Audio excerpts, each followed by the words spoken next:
কিন্তু পিটি দিবে। আমি গেলাম, তুমি থাকো।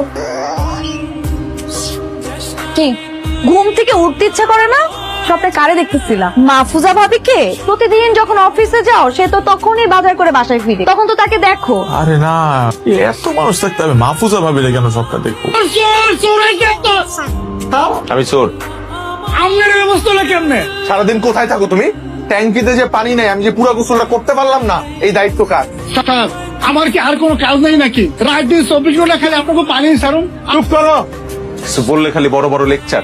যাও মোটরের সুইচ দাও। আর আপনি যান, আমি সুইচ ছেড়ে দিয়েছি। হ্যাঁ বাবা বল। কিরে মা, কেমন আছিস? কিন্তু ভালো আছি। কি বলবো তাড়াতাড়ি বলো না, একটু ঝামেলায় আসছি। না, এমনি তোকে একবার বাসায় আসতে বলেছিলাম। নাহিদুর বিজনেসটা এক্সপ্যান্ড করার জন্য ওই যে আমাদের বাড়িটা মর্টগেজ দিতে চাই। এটা করাটা ঠিক হবে কিনা আমি ঠিক সিদ্ধান্ত নিতে পারছি না। তুই এলে একবার আলাপ করতাম তোর সাথে। বাবা আমি নিজেও এখন অনেক ঝামেলার মধ্যে আছে, এগুলো নিয়ে কথা বলতে পারবো না। তোমার যেটা ভালো মনে হয় তুমি সেটাই করো না, তোমার যদি ভালো মনে হয় তুমি দিয়ে দাও। এটা যে কিভাবে করিস আল্লাহই জানে।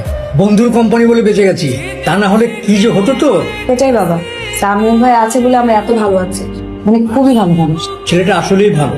আসসালামু আলাইকুম ভাবি। ওয়ালাইকুম আসসালাম। আপনি পানি পেয়েছেন? হ্যাঁ, পরে পাইছিলাম। আচ্ছা শুনেন, এখন থেকে যদি পানি না পান আমার বাসায় চলে আসবেন। আমার বাথরুমে বড় ড্রাম ভর্তি করে পানি ধরে রাখবেন, আরামসে শাওয়ার নেবেন, ঠিক আছে? আপনার বাসায়? জোকস করছিলাম, কিছু মনে করেন না। ও না না না, কিছু মনে করি নাই। বাবা, তুমি আন্টির সাথে কথা বলছো কেন?